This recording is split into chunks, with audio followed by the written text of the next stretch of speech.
Selamat pagi teman-teman, hari ini aku akan cerita bagaimana sih kisah Nabi dalam menerima wahyu pertama beliau di Gua Hira ya. Jadi Nabi ini sejak muda itu dikenal dengan julukan Al-Amin atau orang yang terpercaya. Nah, di sekitar usia 40 tahun itu beliau sering menyendiri di Gua Hira atau di Jabal Nur dekat Mekah. Tujuannya adalah merenung, beribadah, dan menjauh dari kerusakan masyarakat Quraisy yang dipenuhi penyembahan berhala, judi, dan kezaliman. Nah, turunnya wahyu pertama ini pada 17 Ramadan, itu ketika malaikat Jibril datang ketika Nabi sedang beribadah di Gua Hira.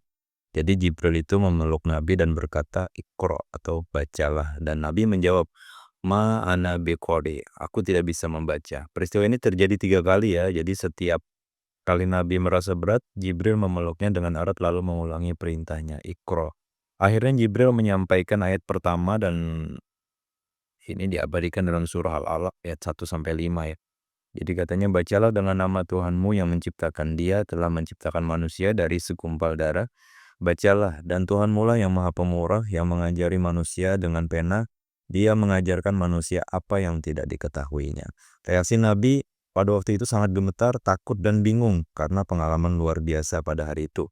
Beliau juga segera turun dari gua, pulang ke rumah dengan tubuh menggigil dan berkata kepada Khadijah istrinya ya, "Zamiluni, zamiluni, selimuti aku," kata Nabi. Khadijah menenangkan beliau dan meyakinkan, "Demi Allah, Allah tidak akan menghinakanmu. Engkau selalu menyambung silaturahmi, menolong yang lemah, memberi orang yang membutuhkan, memuliakan tamu, dan menolong kebenaran."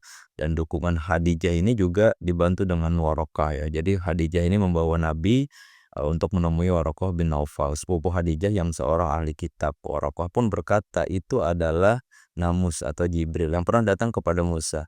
"Andai aku bisa hidup saat kaummu mengusirmu, aku pasti akan menolongmu." Dari sinilah Nabi mulai memahami bahwa beliau diangkat menjadi Rasul terakhir. Nah, makna perjuangan ini adalah perjuangan batin Nabi yang luar biasa ya. Jadi beliau siap harus menanggung amanah risalah, kemudian kesendirian dan kontemplasi beliau di Gua Hira, dan dukungan Khadijah yang luar biasa, dan wahyu turun pertama kali itu sebagai perintah membaca dan menuntut ilmu.